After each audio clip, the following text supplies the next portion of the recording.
President Abdel Fattah al-Sisi and the President of Congo, Felix Tshisekedi, have discussed bilateral relations and ways to enhance cooperation as the two presidents affirmed their commitment to advancing relations in various fields.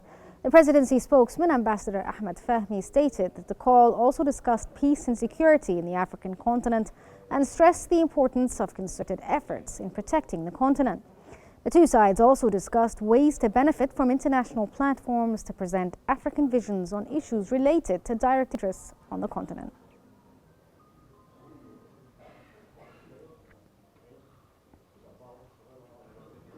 Prime Minister Mustafa Madbouli has outlined the country's ambitious climate goals and called for enhanced international support to achieve its energy transition.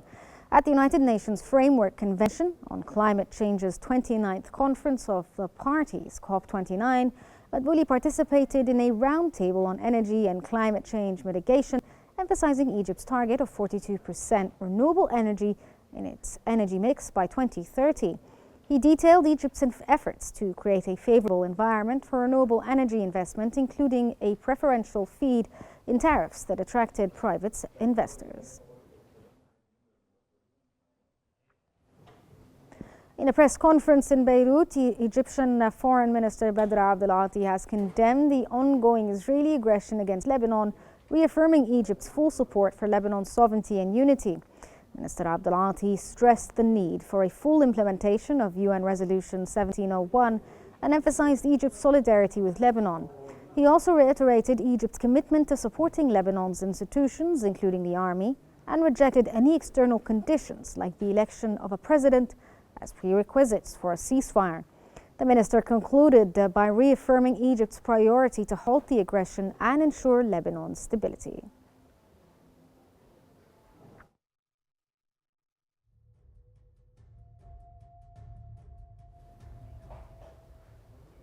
An Egyptian plane carrying 21 tons of food and necessary living supplies has arrived at Beirut's Rafiq Hariri International Airport. Today's shipment brings the total Egyptian aid to Lebanon to 88 tons. On the 23rd of October, Egypt dispatched its third relief shipment to Lebanon, comprising 23 tons of medical supplies and humanitarian aid provided by the Egyptian Red Crescent and the Ministry of Health. A week earlier, on the 16th of October, Egypt sent a second humanitarian shipment containing 33 tons of essential food items and living supplies. Egypt dispatched its initial aid shipment on the 5th of October, carrying 22 tons of medical relief and supplies.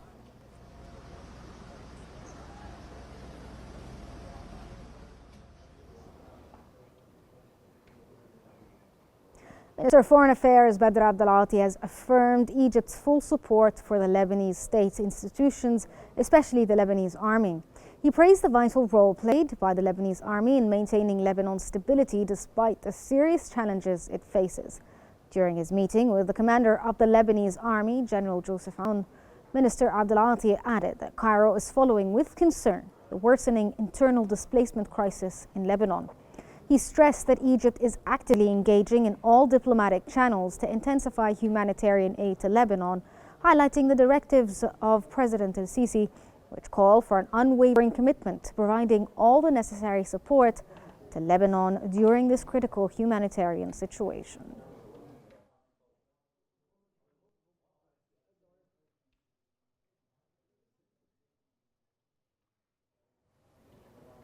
Prime Minister Mustafa Madbouli has expressed appreciation for the important role played by the African Union Development Agency, NEPAD, and its support for the Egyptian presidency of the agency.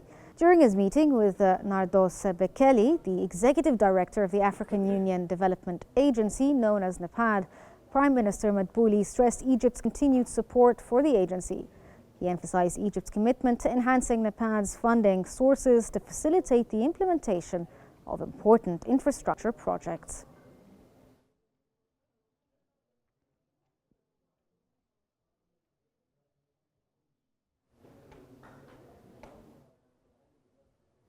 Minister of Foreign Affairs Badr Abdel Ati has held a meeting with the directors of the United Nations Regional Office in Cairo. During the meeting, the minister expressed Egypt's keenness as one of the founding countries of the United Nations to adhere to the principles of the organization's charter. Minister Abdulati reviewed the serious crises and conflicts witnessed by the Middle East, most notably Gaza, Sudan, Libya and Lebanon, in addition to the multiple economic, environmental, food and health challenges.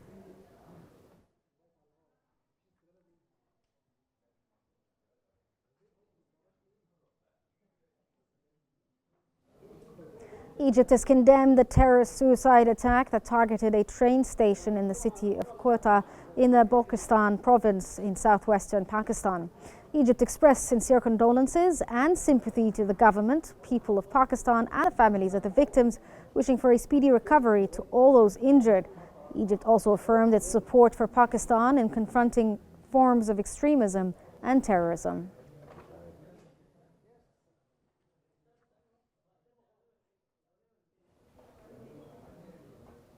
Minister of Foreign Affairs and Immigration Badr Abdulati and the UN Senior Coordinator for Humanitarian Affairs and Reconstruction in the Gaza Strip, Sigrid Kaag, have followed up on measures to relieve the humanitarian situation in the Gaza Strip.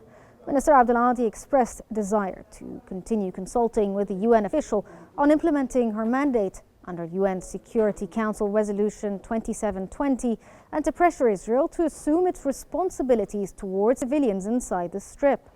Minister Abdulati also condemned Israel's recent decision to withdraw from the agreement regulating UNRWA operations, stressing that this step is a dangerous escalation.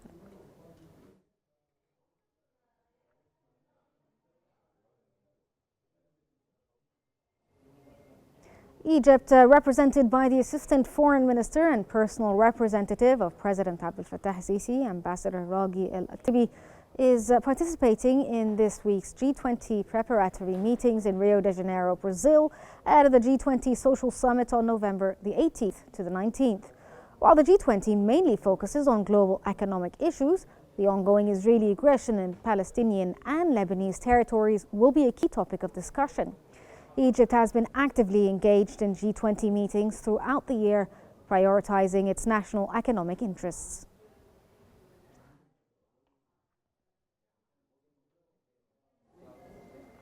Minister of Industry and Transport, Lieutenant General Kamil Wazir, has confirmed that the first line of the 660-kilometer-long high-speed train project Sokhna Alexandria El Alamein Matruh is approaching the Egyptian-Libyan border. The project, which comes within the rapid transportation system, will link the Red Sea and the Mediterranean Sea for the first time. During the meeting of the Arab Ministers' Council, he added that the second line, which includes 6th of October, Aswan and Abu Simbel, is being implemented with a length of 1,100 kilometers. The line connects the north and the south of Egypt, which in turn contributes to strengthening relations between Egypt and Sudan and the rest of the Arab countries.